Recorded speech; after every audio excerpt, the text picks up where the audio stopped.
of the Scifi and Fantasy Show. And I don't know about you, but I am not willing to give up this dream all of us have worked so hard for, just so someone else can use us for their ends. I'm Shaun. I'm Trish. And we're joined today by the delightful writer, and I will just note, supporter of this show for an absurdly long period of time, KB Wagers, author of the NeoG adventures from Harper Voyager, the Indranet and Farian War trilogies from Orbit Books, and their latest NeoG book is a standalone novel, by the way, that's what we'll be discussing today, and that is And the Mighty Will Fall. And I will, for the visual learners today, show the book. I think it's reversed for everyone, and you're just going to have to live with it, but it's also on my screen, so I don't... Anyway, look, the point is, it's a very pretty book. It has a spaceship and a planet on it, and those are things that make me pick up books when I'm looking for a space adventure. So, A+. So welcome to the show, KB. Thank you. I do love the cover. We went through several drafts and several different plans for it. And then eventually settled on this one. So it was nice. And the folks at Harper, as always, give me an incredible amount of input into my covers, which is not all that normal, but seems to be the case for me pretty frequently. So yeah, if nobody likes the cover, sorry, it's my fault. I like the cover, but why is yours not reversed and mine is? What is... Well, how? I don't know. I'm the only one I'm in inverse land. Well, KB's is showing up right too. It's just mine that is reversed. No. Yours is normal. Mine is reversed. It's only Shaun's that is showing up backwards, proving once again that nothing is real. I'm sure there's like a totally normal reason for it, and I probably just had like an idiot moment, and it's because it's been a long week. And I'm sure Paul will explain it to me at some point and say, Shaun, you dodo bird. This is what happens with technology. And I'm going to go, oh, that makes total sense. But right now it looks stupid. So enjoy your moment, internet.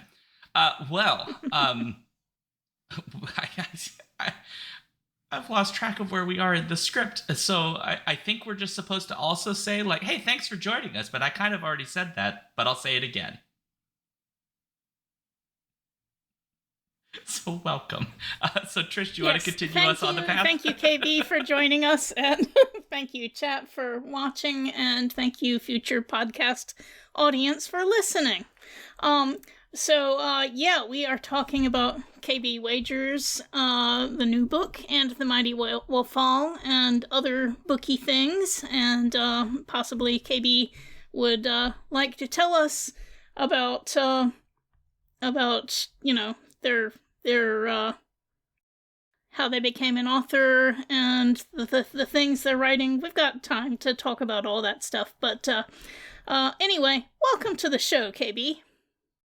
Thank you so much for having me. Yeah, it is great to be here, and stuff like this is always the more fun aspect, I think, of doing promo for books. And so yeah, thanks for having me, and thanks everybody in chat who's here to watch us live, and to all of you who are watching us later. Before we get too deep into our discussion with you, a reminder to our listeners, please share your questions and comments with us about our show at skiffyandfanty.com/listener suggestions. If you aren't there already, or join us on Twitch for Shaun's Alphabet streams every Friday at 7 Central, 8 Eastern, to be part of our interactive live streaming format. Finally, be sure to join our Patreon and be part of our special Patreon-only events on Discord. You can pay us millions if you want, but it only takes $1 a month to be in our patron club. All right. Well, with all that said, KB, can you tell us a little bit about this book and The Mighty Will will fall. Sorry, I'm trying to read it backwards while I'm looking at the image, and I genuinely like an alien language. Your brain just absolutely short-circuited there. So And the Mighty Will Fall is one of the books in the NeoG Adventures, which we tend to categorize all of them as standalone novels. The big old Amazon likes to categorize things, therefore it is labeled as book number 4, but it is not a book in a series in the same sense that like the Indranan War trilogy or the Farian War trilogy, where there was some sort of like arc that went across all of the books. In this case, all of the books are standalones. I like to tell people reading A Pale Light in the Black and then Hold Fast Through the Fire tends to work better, but you can read, Ghost out of order, The Ghost of Trappist, which is the 3rd book, and this one especially, And the Mighty Will Fall. And they function more like Star Trek novels, right? Where you get like maybe the same crew, you'll recognize names and faces and maybe even events that happen. But you would be able to pick up this book, especially, and Ghosts, without being lost or super confused by what was going on. So in And the Mighty Will Fall, which we have billed pretty hard as Die Hard meets A Long Way to a Small Angry Planet, is about, as one would expect, Commander Maxine Carmichael, who is a member of Zuma's Ghost, is a reoccurring character in the previous novels, goes to the Mars Orbital Station to oversee the handover of the station from the NeoG to the civilian control, Mars civilian control. Fans of the books will know that Mars in the NeoG world is a pretty hotly contested planet. There has been a long, decades-long war, tensions flaring up now and then between Earth and Mars, and the CHN and people who want Mars gone. Could I just ask you to back up and explain what NeoG means? Ooh, yes. to our new listeners? To the new listeners, the NeoG is the Near Earth Orbital Guard, which is functionally a space coast guard. They patrol the area in our solar system and also the area around the Trappist planets, 37 point something light years away from us, which is places that humans have settled and are currently living. So their mission is to keep people safe. They also do traffic control, they do smuggling, pickups, things like that. So the crew of Zuma's Ghost, who is sort of the major players in the NeoG, are responsible. They are part of an interceptor crew that is sort of like a fast boat crew for anybody who knows anything about the Coast Guard, which is a smaller vessel. It's designed to get in and out and do things quickly. So, as one might expect, Max gets to the station, things go to shit. And next thing you know, she finds herself trapped on the station with a bunch of hostiles and has to John McClane her way out of it. The kicker is I got about 4 kills in and realized that because Max functions in a world where people talk about their feelings and actions have consequences, that we don't get to just pretend like everything is okay at the end of the book. So you're also dealing with a lot of, like I said, consequences of choices. Decades-long wars between people are never solved easily. A lot of people get hurt and a lot of people are angry about it.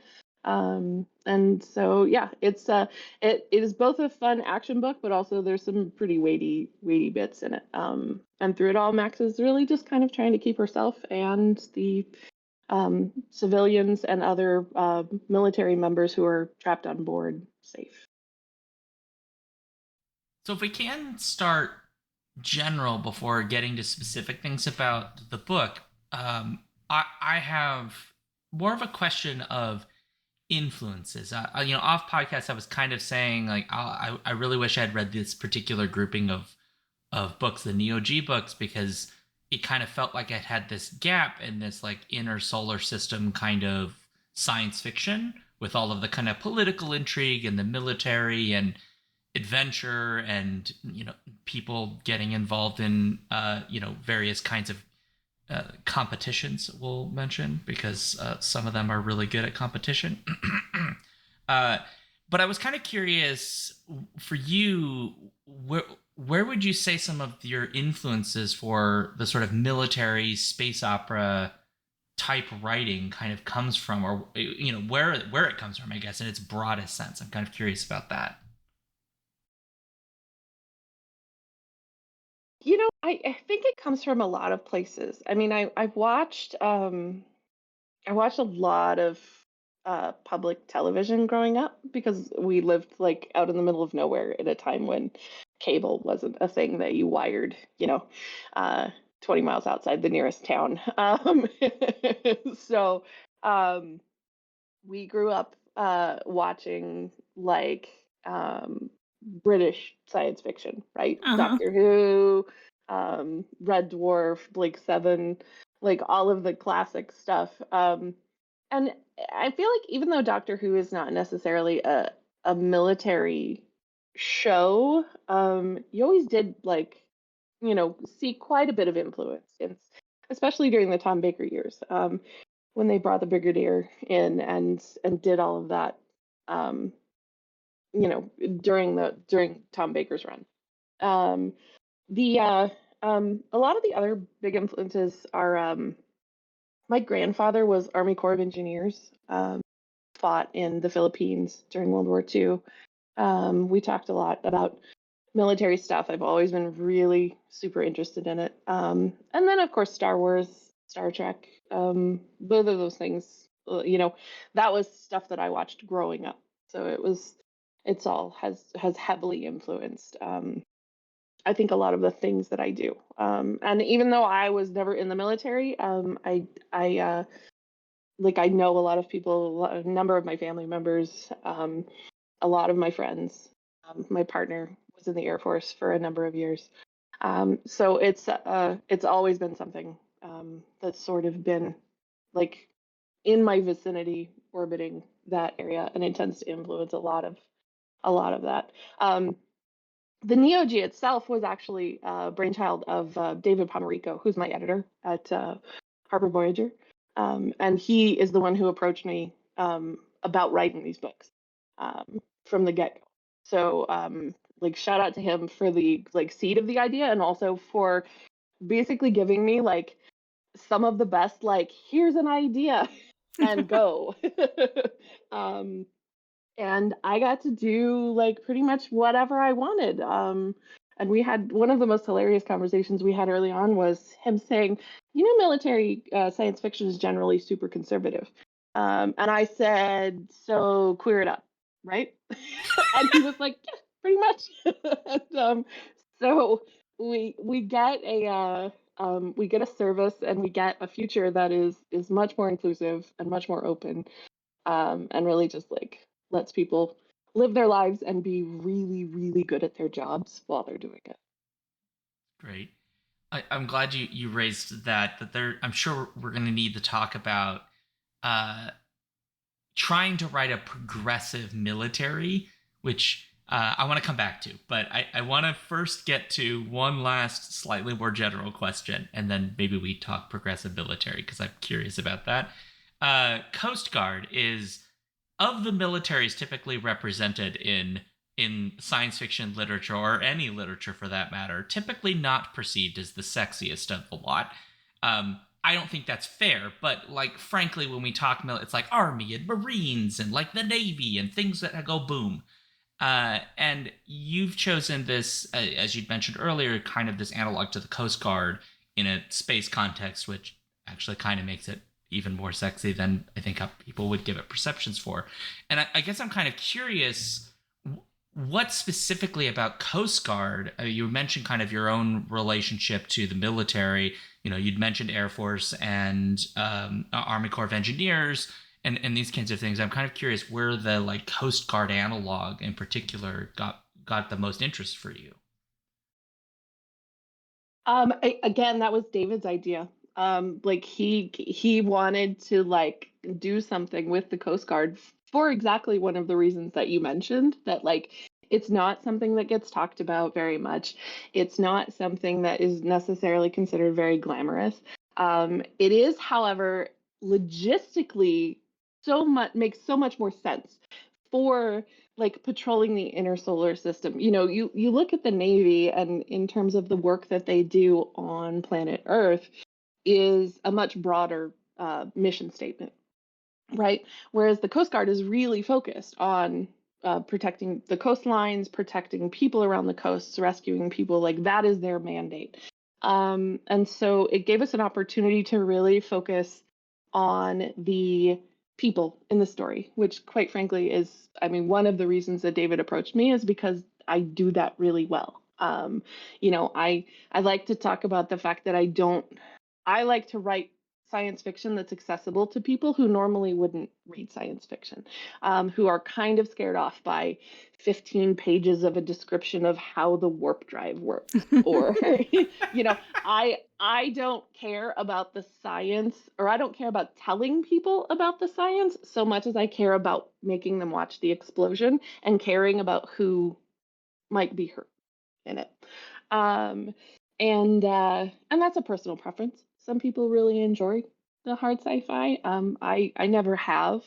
I'll frequently would find myself getting really frustrated in a book where you're in the middle of a big battle and it's like, and the missile slammed into the ship, and then you get like 15 pages talking about how the missile functions, and I'm like, but what about the hero?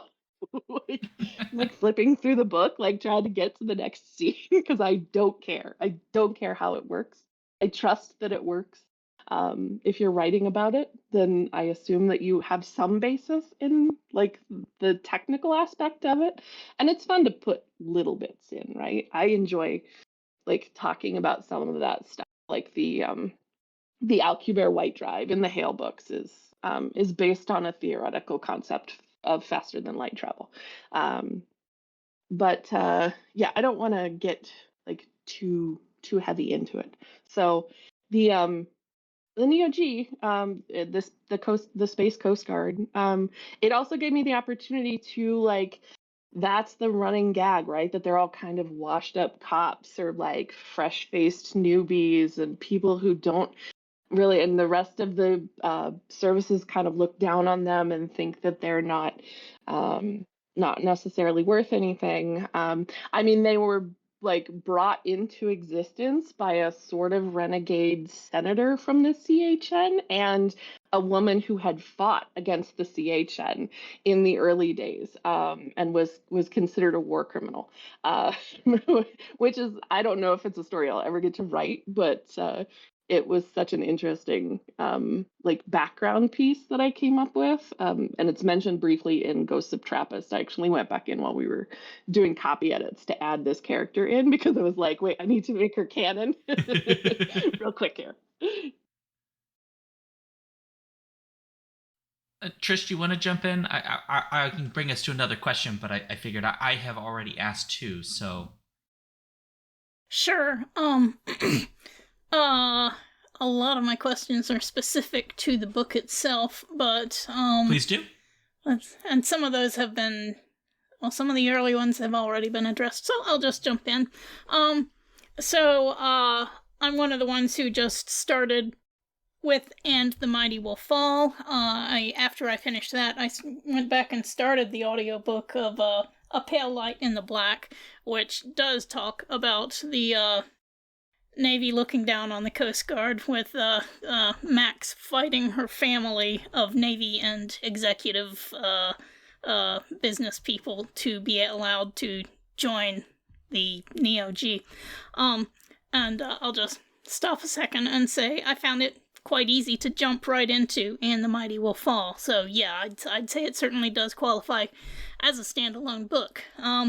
Although now I want to go back and read more about the origins. But anyway, I was going to say, And the Mighty Wolf Fall talks a lot at the beginning about the boarding games, which have happened fairly recently, and how much energy and focus people have been putting into that.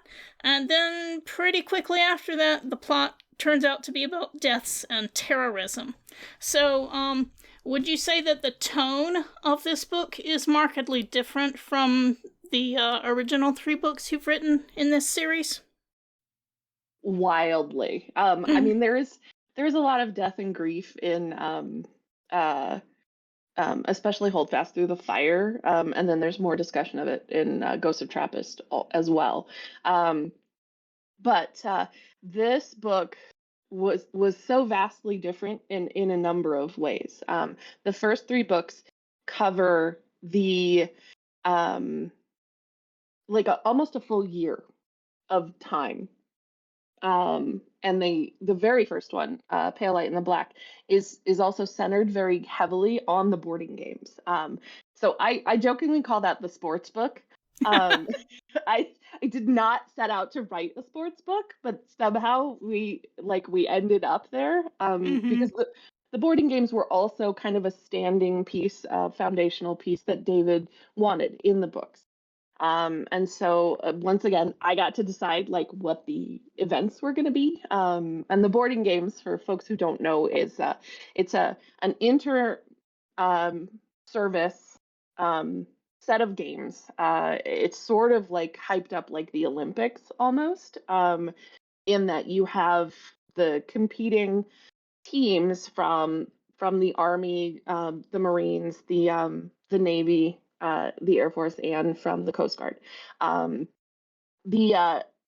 the first book, the deal is that the Coast Guard has never won the entire event. They have won individual events, but they have never won the overall prize of the boarding games.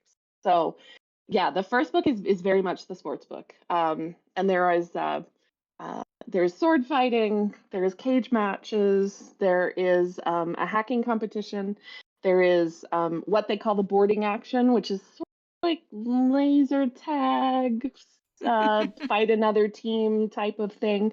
And then also what they call the big game, which is usually some sort of puzzle, some sort of thing that they have to figure out, and it's timed. So so the first book is a lot about the games itself, Max getting used to being in a crew like Zuma's Ghost. The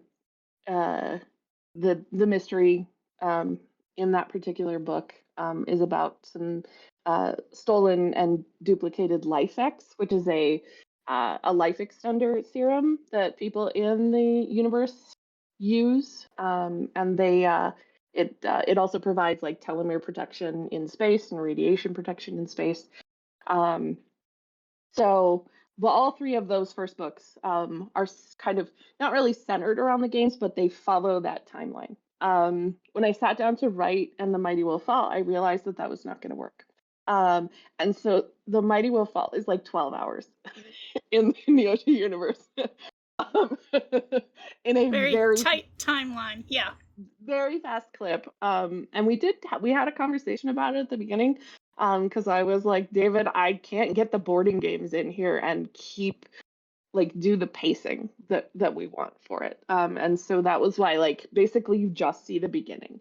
And fans of the books who have read the previous books will get a little bit more from that, simply because they will know what the outcomes of the previous games were, what the who won the fights between people in previous books, stuff like that. But it gives new people just a little you get a little taste of what is happening and what the boarding games kind of mean to the world as a whole. Well, speaking of that very serious tone, I was actually going to point Trish. There's this great question here about the placement of Mars in recent SF, which I think is yours. Did you want to jump to because I want to bounce off that one after? Yeah, okay. So, yeah, I was going to mention that besides your books, there seems to be a lot of recent interest lately. I've seen quite a few fictional treatments of conflicts between Mars settlements and Earth in semi-near future stories, from The Expanse to Mike Duncan, the nonfiction history podcaster, recently started a faux History of Mars series on his Revolutions podcast. And so, do you have any idea why writers are focusing in on these kind of conflicts right now? And what do you think we today can learn from those projections of future conflicts? I think that, well, for the first part of that, I think the concept of any sort of colony or settlement or people moving off of Earth onto the moon, onto Mars, which are I think those are so prevalent simply because they are like the most logical, right, in terms of distance for us. Although shout out to Malika Older's book about the colonies on Jupiter, which are awesome. Right. And the name of that just absolutely left my brain. The Imposition of Unnecessary Obstacles is the sequel. Trying to think of somebody the first in book. chat maybe will think of it.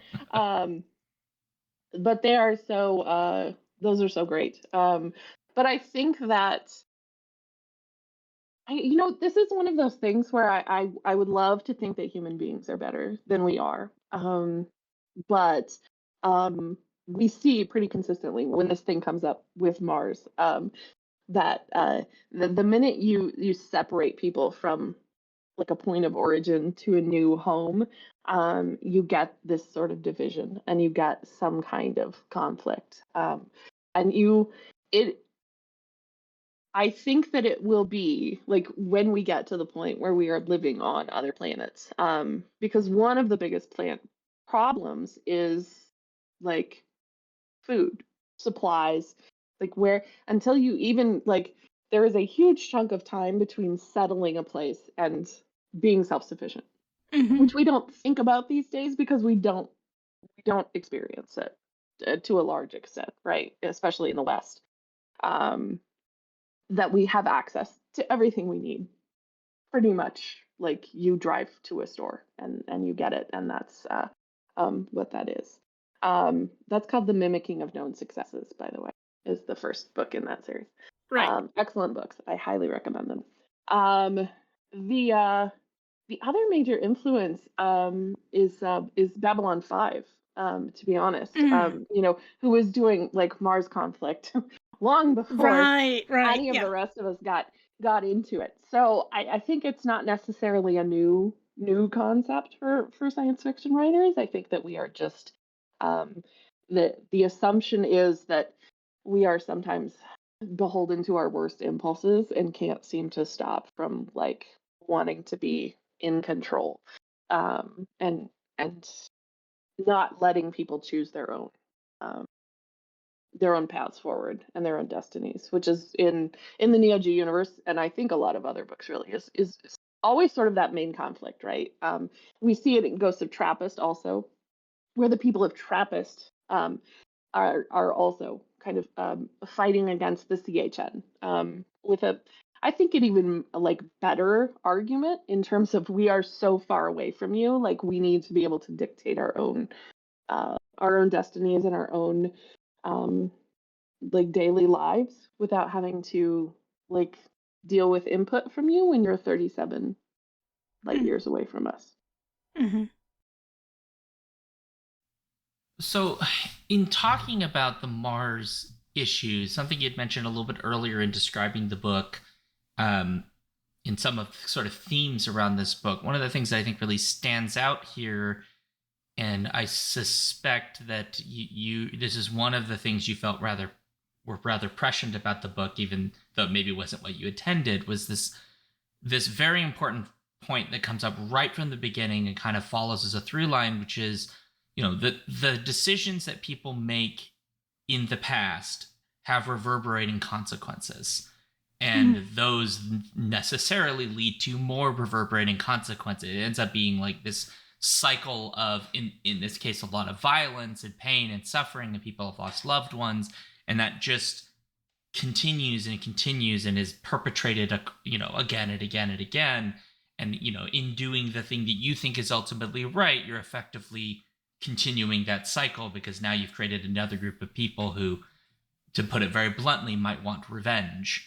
And so I'm very curious about kind of your approach to sort of dealing with that very politically fraught and difficult subject in this book in particular.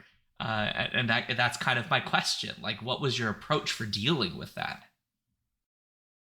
Yeah, and this was written obviously well before last year.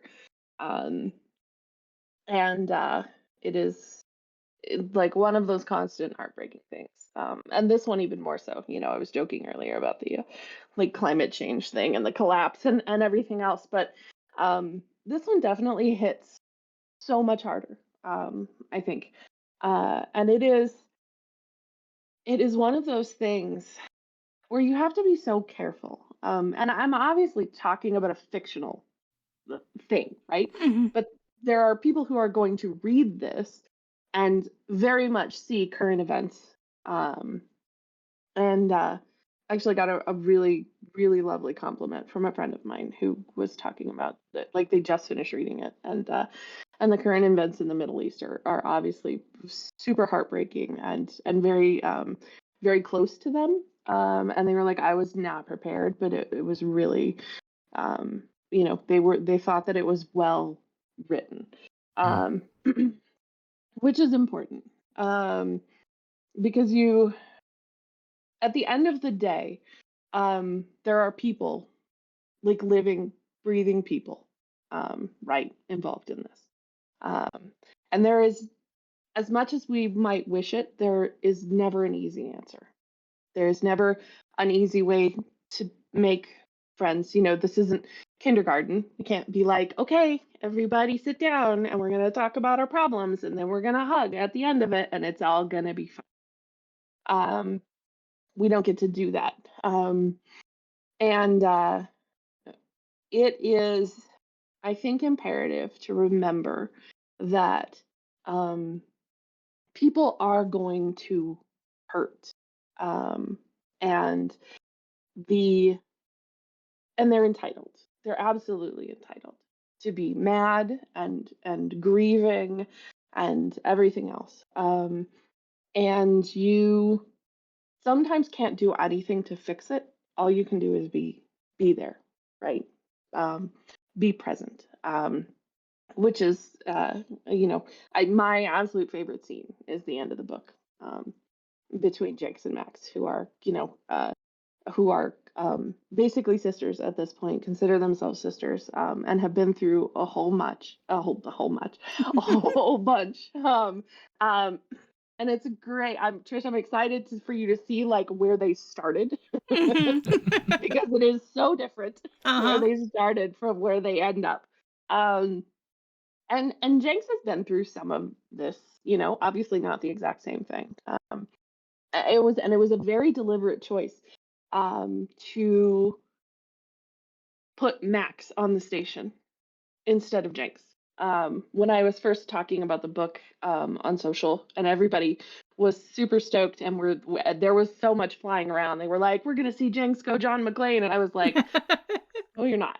And in fact, like I wanted to put her on the station a lot sooner. And David was like, "You need to hold off like as long as you possibly can to give Max time to do like what needs to be done here and what's going to happen to her." Like we didn't want Jinx to kind of jump in and take the brunt of the not only the physical aspect of it, but the emotional trauma that Max goes through, because it was really important kind of for her to see that, and see it firsthand as someone who grew up in privilege and grew up like not really touched by the war in Mars.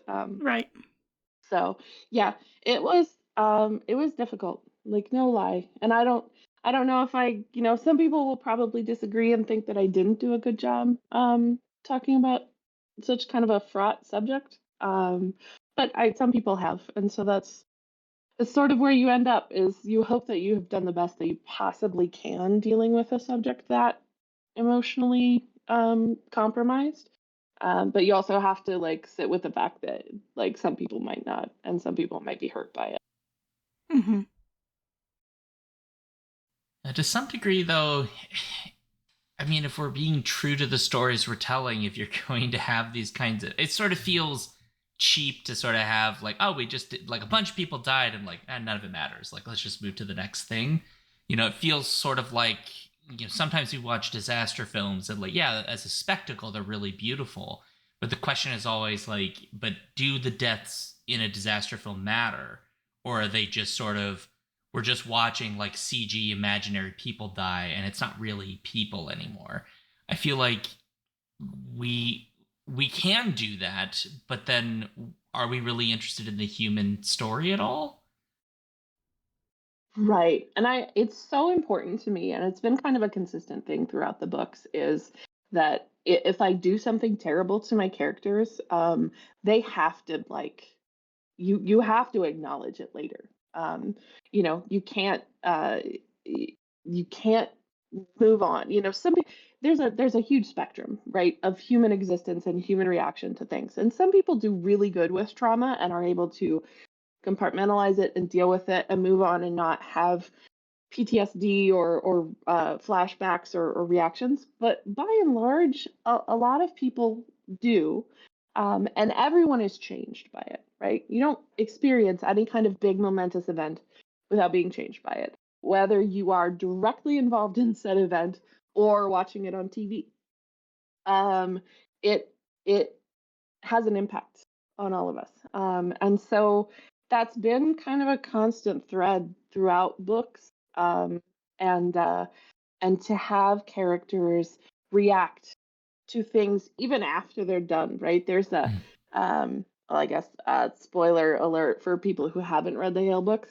And what she drowns, and then is like spends the next book scared of like even taking showers, because of the circumstances of the drowning. And it was really important to me to like carry that through and not just have her be like, yeah, it's fine. I'm a badass. I don't have to worry about this. Which is one of the big things I think, like, as much as I love 80s action films, right, or early 90s action films, and this is like kind of a love letter to Die Hard, only in the sense that, like, let me take Die Hard and make it not terrible. Like, you can't, the lone hero thing is horse shit. You can't win fights by yourself. Like, you need people with you. And you're gonna be impacted by it.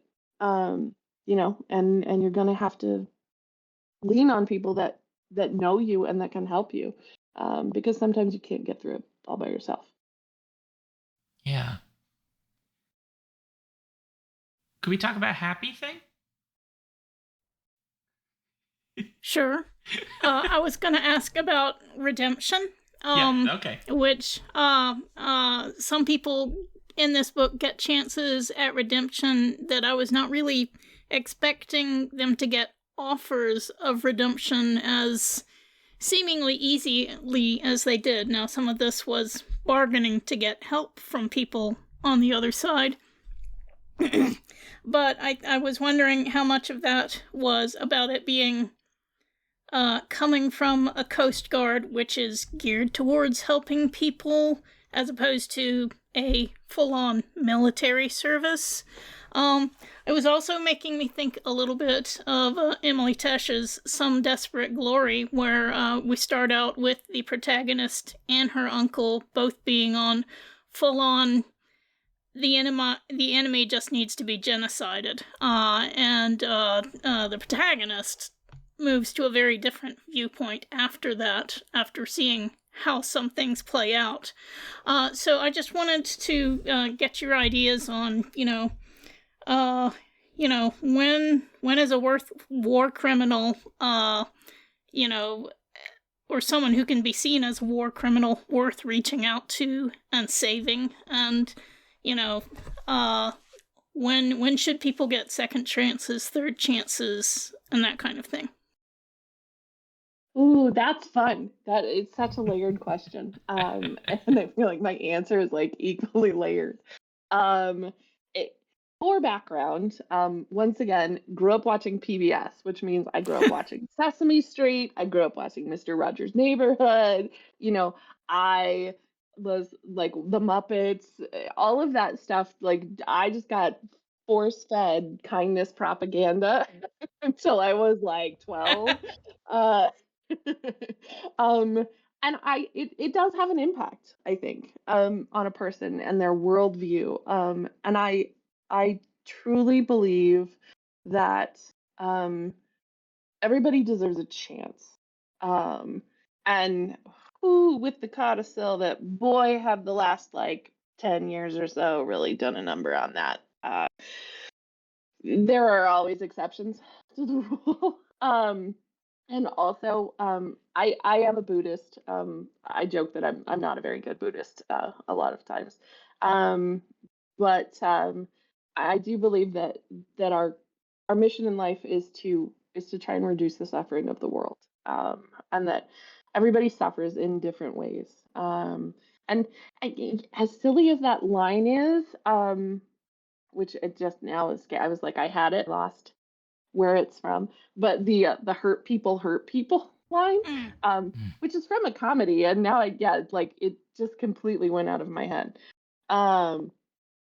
It's true, right? We frequently lash out when we are angry or scared or in pain, and one of the things about the NeoG is that they are without a doubt a police force, right? Like that the Coast Guard is in essence a police force on the water. And it was already in our heads even before the first book dropped in 2020. But even more so as we were working on the subsequent books, post George Floyd, post Black Lives Matter, all of the stuff that happened in 2020 and the continued brutality of the police force. Nobody who knows me is not surprised that I am a pretty vociferous opponent to policing in America as it stands now. It is mostly harmful. It is mostly unhelpful. And what I wanted to do was make sure that the NeoG was seen as a police force for the 24th century. That their mission and their basically their ethical driving force is to try and help people. And we had I think it's a scene at the beginning of Hold Fast Through the Fire, where Max and Jenks are bringing a guy in who gets busted for flying while inebriated. I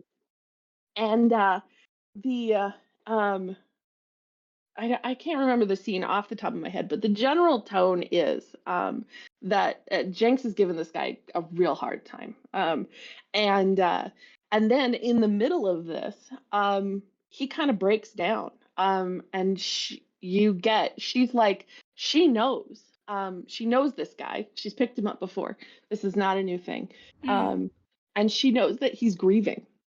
Like he lost his wife a number of years before or something, and has just had a really hard time with it. And so there's this moment where you get like hard ass Jenks, who generally is like emotionally closed off and doesn't really like talk about her feelings and likes to punch people rather than have a conversation, has this really nice moment with this guy where she's like, I know this is hard, but you can't put yourself and other people in danger when you're doing this. And there's a lot of talk too. My dad sometimes is like, man, your characters go to therapy all the time. And I was like, yeah, because it's good for you. I'm like, I'm not even going to apologize for that. And you read it. So I'm hoping some of it's like sinking into your head. Yeah, touching on that, there's a question from chat from Petra Magic. We hear in the NeoG books mentions of people who commit crimes doing rehab instead of traditional jail and prison sentences, and they're curious what the limits of that are in the books. I'm assuming we mean limits like in terms of like what the crimes are. Pop up and tell me I'm wrong if that's not what the question is actually alluding to. But I would say, without getting into like, we don't have 5 hours for me to talk about the justice system in the NeoG world right now. But a lot of it is so conditional, right? And we do see that in A Mighty Will Fall, where you see the hacker Castle who gets what would be considered a softer sentence, or the two sisters who are on the ground get rehab, versus somebody like I think it's the SEAL pilot who ends up in like military. So it's like sort of a military prison because he is technically Navy. Because there is for anyone who is not familiar, right? Like the military has their entirely separate like system of justice that military members are beholden to. Like they don't get civilian penalties for stuff, or it's usually like, if it is, it's additional. But they get first crack. Military tribunals get first crack at military personnel. The limits are, it's so hard to like put any kind of definable thing down. It is very much rooted in my prison prison abolition work. Why is my light going off? Nobody knows. All of my other lights are on. All right. Well, at least we're not completely dark. Weird. You're good. I know my overhead light just went off. I was talking about prison abolition. The idea that punitive punishment, corporal punishment, all of that is and has been proven to be ineffective at preventing crime. And like, again, nobody is past saving, with very few exceptions. I do believe that. I believe that everybody has a chance, and that sometimes all anybody needs is somebody to say, like, I'm not going to give up on you, and I believe in you, and I think that you can figure this out, and you can do it, and I'm willing to help you. Right? And it's part and parcel of the world of the NeoG, and the world that I wanted to build, that is, that is better than the one that we're living right now. I think that's all really... right. For go ahead. Go, Shaun. Oh, no, okay. I was. Yeah. So, I'll take us to another happy zone. I said I was going to talk about this because I'm very curious about it. As somebody whose lesbian mom was a member of the reserves for a period of time, at a time when which policy was around. So the issue of having a progressive military, which seems, at least the direction many militaries are going at the present, just at a snail's pace and occasionally going backwards. Yeah. It seems like such an interesting idea, but also like a super basic idea, which is like, if that makes sense, where it's like, oh, like what would it like integrated, inclusive military, like what would it actually look like, and how would it operate, and how would it accommodate all of these different identities and ways of being and lifestyles and so on and so forth. And I think, as you mentioned very much earlier, that historically, certainly in the last 40 years, military SF has been incredibly conservative, both capital C and low C conservative. I make that distinction on purpose. And so I'm really curious about your thinking process of sort of building a military and presenting a military in essentially a space adventure type narrative world that is exactly this one where all of these different types of people can coexist and operate together. Yeah. I don't know. It like it's just it's so much better. Like I have been a lot of people know this already. But I don't read a lot of books by white males. By cis white males especially. Um I grew up reading a lot of that stuff. And I grew up never seeing myself in any of those books. And we got told so much, well, if you don't like it, write your own. So here we are. And now they're mad about that too, but whatever, it's it's your own fault. You brought this on yourself. Um, I think that the world is so much brighter and so much more interesting when you have people who are different, and when you have people who are willing to understand that people are different and celebrate those differences and learn from those differences rather than being afraid of them or wanting them to be quiet or not being willing to learn from them because that's not the way it's supposed to be done. uh, the end result of that is when I got when I got to sit down to start making this crew, um, because a lot of my books tend to start with the characters, right?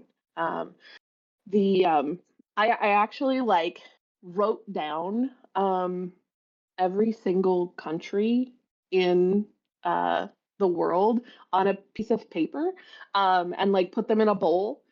And now acknowledging the fact that in post collapse Earth there are no countries. It is the coalition of human nations. The countries themselves don't exist as functional governments anymore. This whole exercise was purely so I could kind of get an idea of where people would be from, what they would maybe look like, that type of stuff, where their ancestors would maybe have come from. And then I pulled 5 things out of the bowl. And that, so that's what we ended up with.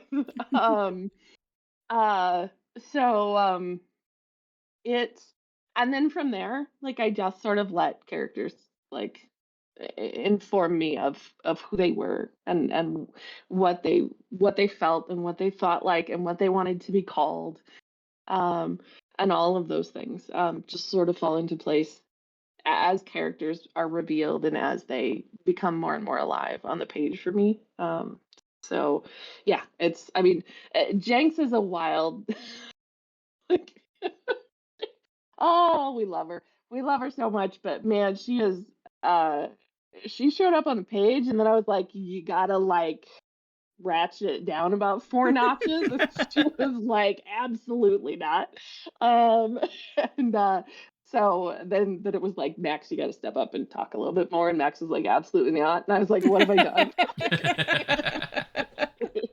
A lot of the edits for book 1 for Pale Light the Black were us trying to figure out how can we make Jenks step back just a smidge, and Max has to be in front, and both of them refusing to cooperate. So, but well, I have a question.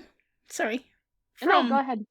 From chat about Jenks, but let me frame it first by explaining to new viewers and listeners that Jinx, like many far future science fiction people, has a curious fascination with pre-collapse 20th and 21st century culture.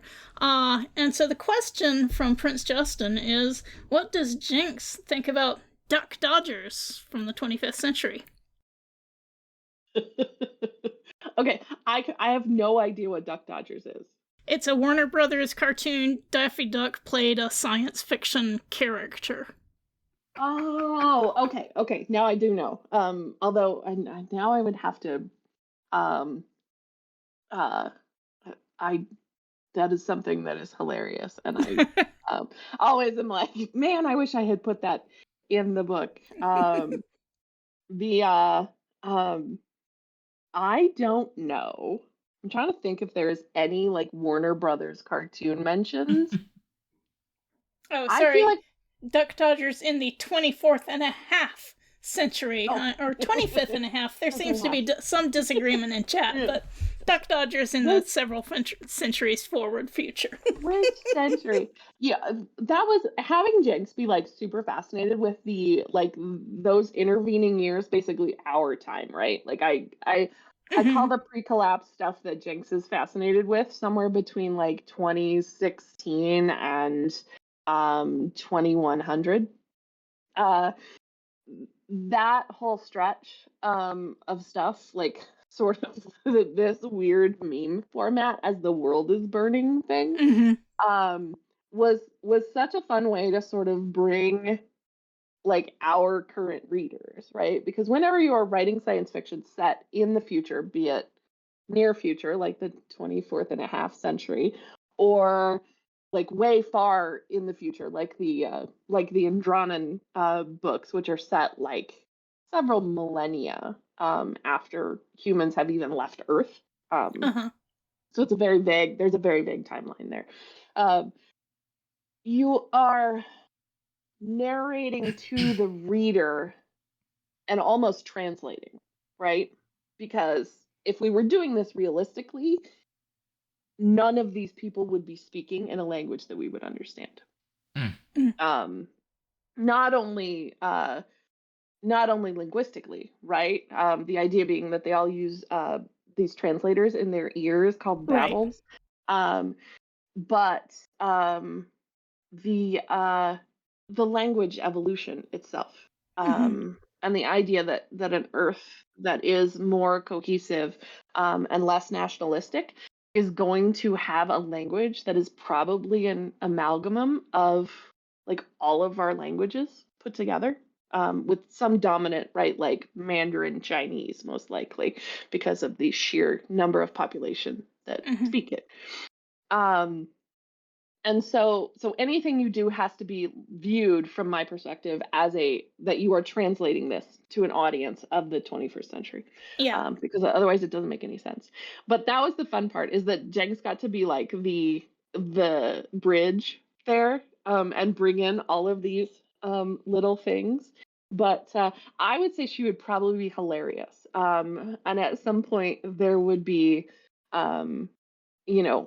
they keep finding like caches of information that people have hidden. And it's mentioned a couple of times that she's on a lot of message boards where people talk about like pre-collapse stuff, and somebody will come across some kind of technology that has information on it and they're able to download it and translate it or whatever. And then there's this whole flurry of like, what does this mean? What is this? Why is this dog sitting in a room that's on fire and saying it's fine? Yeah. So yeah, I would suspect that she would find Duck Dodgers like hilarious on a like fundamental level, while she's like playing Skyrim, 87 or whatever. Oh man, I could tell you stories about my first time playing Skyrim. Phew. I started that game thinking I could be a kleptomaniac. Turns out, no, that game has consequences. So I was just stealing people's bread. I was collecting cheese wheels, everything.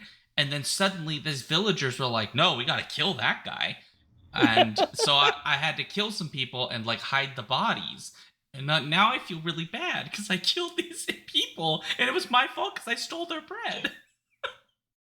Oh man, moralities in video games is one of the most fascinating topics.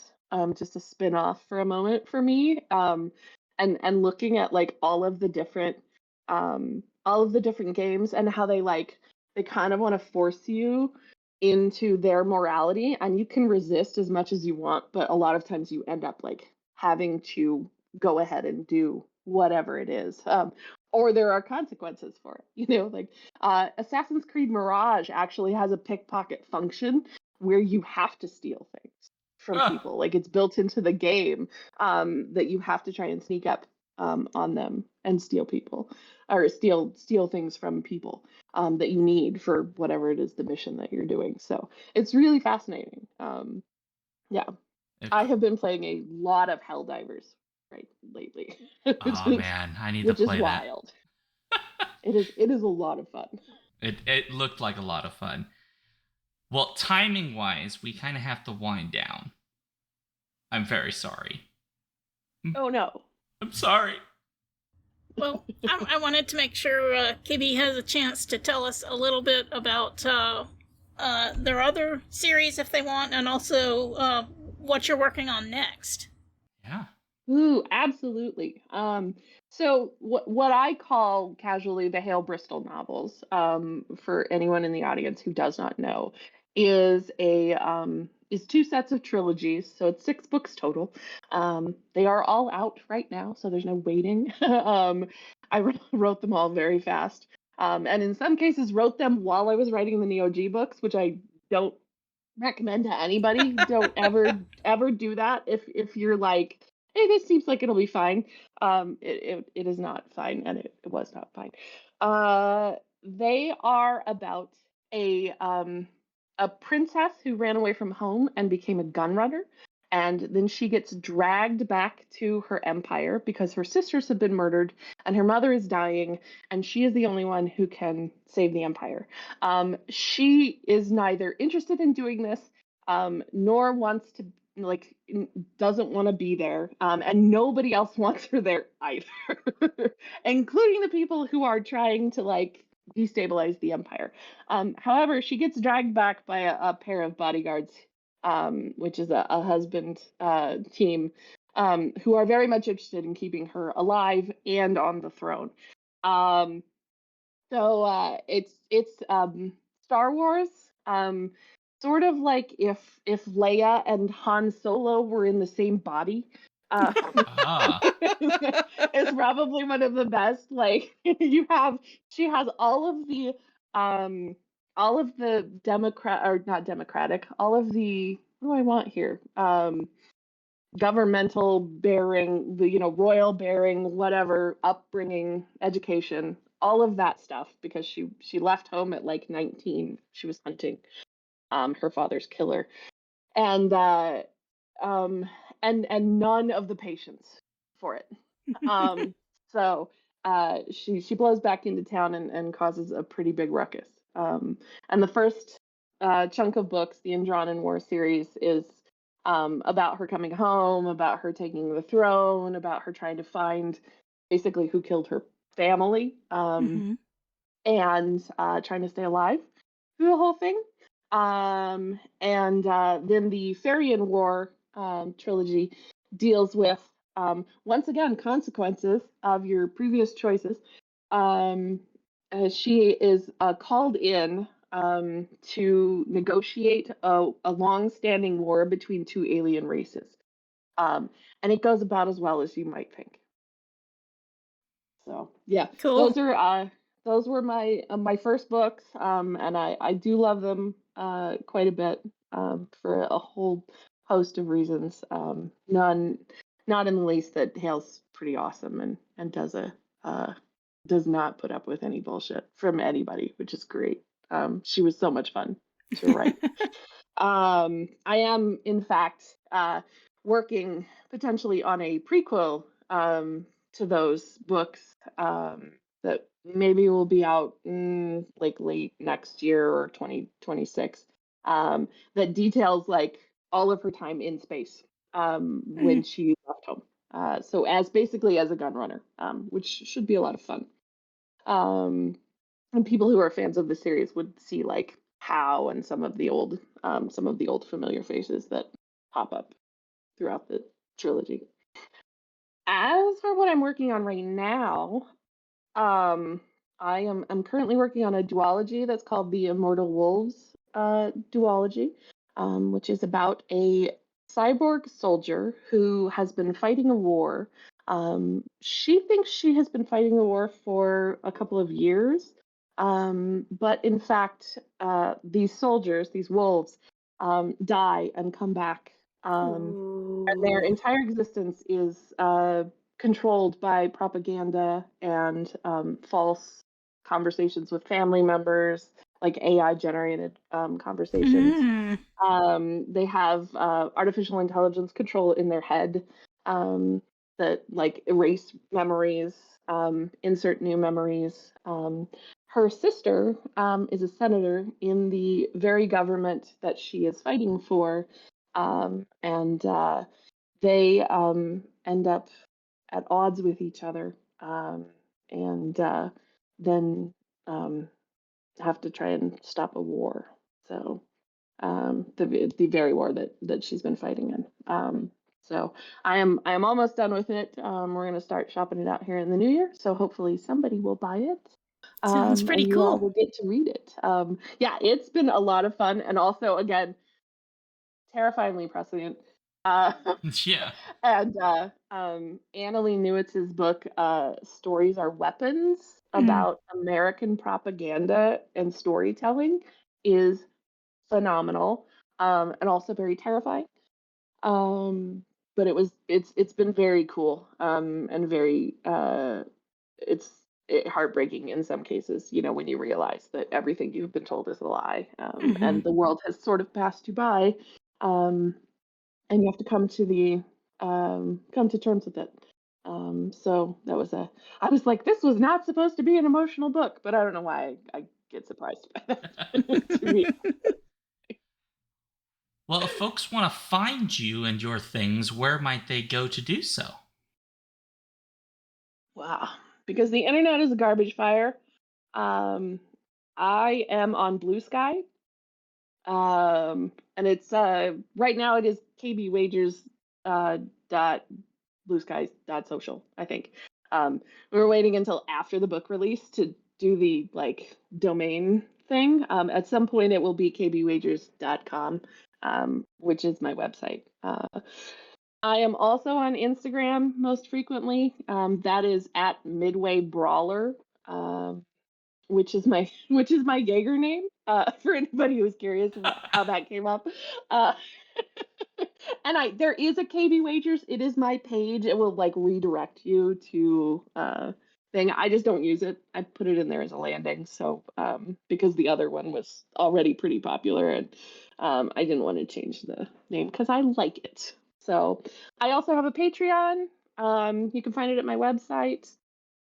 And I'm on Facebook and stuff, but I'm not really on Facebook. Same, I'm on Twitter. I'm not really on Twitter anymore because it's not safe for me. It's actually locked down. So I recommend you follow me at Blue Sky. That's where I am most active. Cat pictures and such are on Instagram. Blue Sky is hockey and politics and book talk. Fantastic. Well, KB, thank you very much for coming on to talk about your book. I realize we didn't get nearly as deep as we possibly could, but we also can't talk to you for 6 hours, so... I don't think anybody wants to sit here and listen to me ramble about politics for 6 hours. Well, it's been a lot of fun. I appreciate you being here. Yeah, thank you so much for having me. This was a lot of fun. And thanks everybody for tuning in tonight. And if you're watching this later, I do appreciate you spending some of your precious, precious time listening to me ramble and also reading my words. Absolutely. So, folks at home, that's it. If you'd like to let us know what you thought, you've read the book or you've read other Wagers books, you can go to skiffyandfanty.com/listener suggestions or email us at skiffyandfanty@gmail.com. You can also make suggestions and things if you'd like us to cover something. We are Skiffy and Fanty, most social media places like Blue Sky, Instagram, those kinds of things. We have a link tree that just has links to all our stuff, which is just linktr.ee/skiffyandfanty. We have a newsletter, we have a Patreon where you can give us all your hard-earned dollars and we will maybe use it for good causes. That is debatable. We're also here on Twitch, Alphabet streams every Friday, usually every Friday, unless something horrible has happened, at 7 p.m. Central. For me, I'm at ShaunDuke.net. I also have a link tree which has all of my various socials and Patreon, all that stuff. My link tree is just /ShaunDuke. You can find me all kinds of places. I do all kinds of fun stuff. I'm on the internet. I'm weird. And you can find me, Trish, on Blue Sky at P.E. Matson. On Mastodon at newsy.social/@TrishaYim, and on my blog at whatsthewordnow.blogspot.com, and I also write reviews pretty frequently for skiffyandfanty.com. Yeah, we have a lot of reviews floating on the Skiffy and Fanty blog, so if you're looking for reviews of books, I'm not really involved in that, but we publish a lot, and they're great reviews, so go read them. Okay, well, as is required by the Skiffy and Fanty bylaws, I must make it awkward. And so, in order to do that, I just want everyone to know that I have made a special craft beer based on this book. It will be fermenting for the next 6,000 years in an abandoned hole that I found in Iowa. I won't tell you anything about it except pumpkins, old sneakers, and chocolate were involved. Well, while you're waiting for that to be unearthed, please, viewers and listeners, take care of yourselves and take care of each other. And on that note, awkward ending and scene.